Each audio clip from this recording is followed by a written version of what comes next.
Hey, what's up YouTube? Today we're going to do a tutorial on how to mount flags in the back of your pickup truck. I've seen a lot of people doing these using brackets and even welding their own mounts, but if you're like me, you have a brand new truck and you care about it, so you don't really want to drill holes in the back of it. So we're going to mount the flags using adhesive, and here's what we're going to need.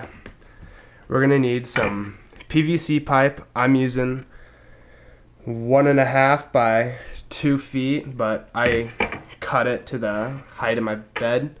We're gonna need some duct tape, measuring tape. I'm using JB Weld, their plastic weld mix, and some note cards to mix that. Standard pocket knife, one of these flexible box cutting knives type things.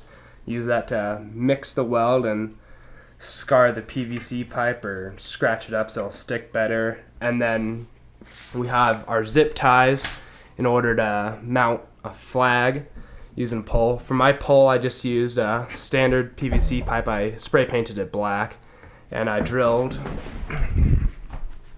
2 holes at the top, 34 inches apart, in order to mount the flag. It's using 3x5 flag. That's usually the standard since it's 36 inches and it's 1 inch higher and lower. So my truck bed has a liner in it, and therefore I'm going to use a plastic adhesive. And you can mount this pretty much anywhere. If you want to put it more towards the front of the cab, or if you want to put it towards the back, I'm going to mount mine right here. And notice I have a little bit of room on the bottom, and it's not sticking up over the top because you don't really want to be driving around with something above. And if you don't have a bed liner in your truck that's plastic, I could recommend you use the regular JB Weld. It's the best for molding plastic to metal. So what we're gonna do is, first we're gonna scar this up. If you haven't cut it already, just if you buy at Home Depot, they have cutters for you, or if you have a saw at home, you can do it yourself. I cut mine there. And we're gonna scar this up right along here, and then we're gonna put the adhesive right where it's all torn up, and then scar this up and do the exact same thing. I'm gonna do it on both sides, so yeah, you can do whatever you want. You can do 4, 2, just 1. I'm only putting 2, or if you want, you can put it on this piece right here, the tailgate piece, because it's the cheapest if you ever want to buy a new one, and it's only one small piece instead of the whole drop-in bed. But the only thing is, when you mount it right here, when you drop your tailgate, which I'm only mounting flags to use at tailgates, what's going to happen is that your flag is going to be touching the ground, and if you're flying an American, I don't think you really want that, or to ruin any flag you have in general.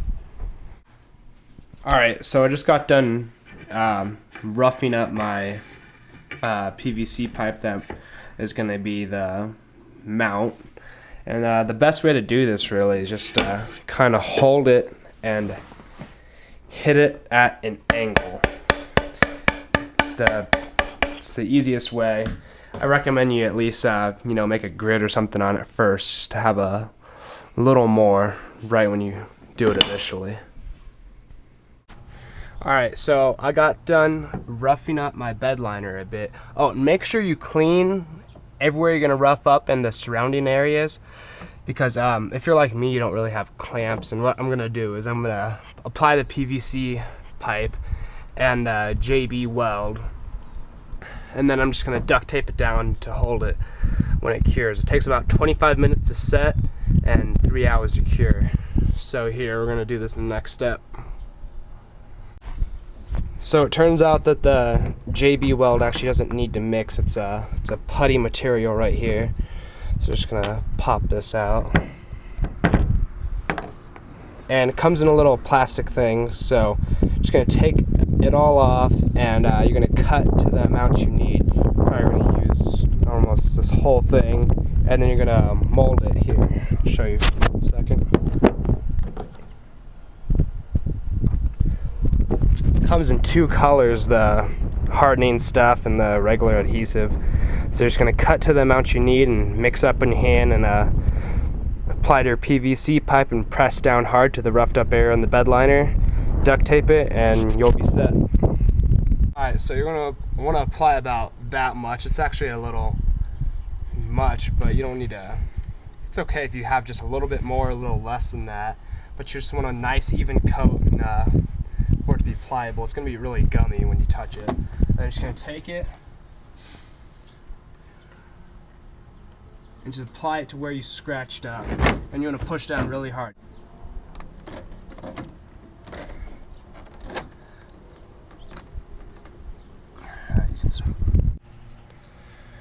Alright, so it's been hardening for about 3 hours now, and here we're going to give it a little test to see. If you did it properly, it should be pretty durable. I mean, it's not really going anywhere, and I'm giving it enough force.